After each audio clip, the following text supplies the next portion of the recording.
ನಮಸ್ತೆ, welcome to YoYo TV Kannada.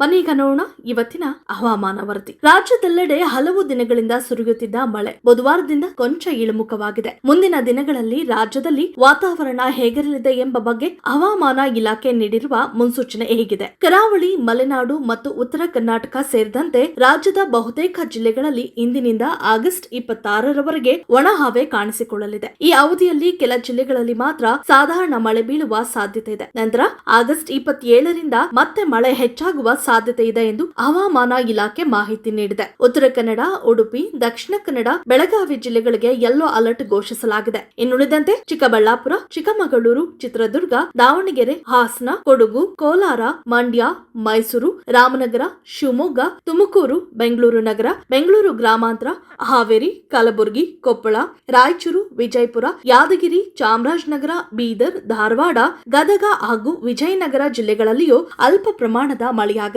ಬೆಂಗಳೂರಿನಲ್ಲಿ ಮೋಡ ಕವಿದ ವಾತಾವರಣ ಮುಂದುವರೆದಿದೆ. ನಗರದಲ್ಲಿ 24.4 ಡಿಗ್ರಿ ಸೆಲ್ಸಿಯಸ್ ಗರಿಷ್ಠ ಉಷ್ಣಾಂಶ, 19.4 ಡಿಗ್ರಿ ಸೆಲ್ಸಿಯಸ್ ಕನಿಷ್ಠ ಉಷ್ಣಾಂಶ ದಾಖಲಾಗಿದೆ. ಎಚ್ಎಎಲ್ನಲ್ಲಿ 25.8 ಡಿಗ್ರಿ ಸೆಲ್ಸಿಯಸ್ ಗರಿಷ್ಠ ಉಷ್ಣಾಂಶ, 18.8 ಡಿಗ್ರಿ ಸೆಲ್ಸಿಯಸ್ ಕನಿಷ್ಠ ಉಷ್ಣಾಂಶ ಹಾಗೂ ಕೆಂಪೇಗೌಡ ಅಂತಾರಾಷ್ಟ್ರೀಯ ವಿಮಾನ ನಿಲ್ದಾಣದಲ್ಲಿ 25.6 ಡಿಗ್ರಿ ಸೆಲ್ಸಿಯಸ್ ಗರಿಷ್ಠ ಉಷ್ಣಾಂಶ, 20.9 ಡಿಗ್ರಿ ಸೆಲ್ಸಿಯಸ್ ಕನಿಷ್ಠ ಉಷ್ಣಾಂಶ ದಾಖಲಾಗಿದೆ.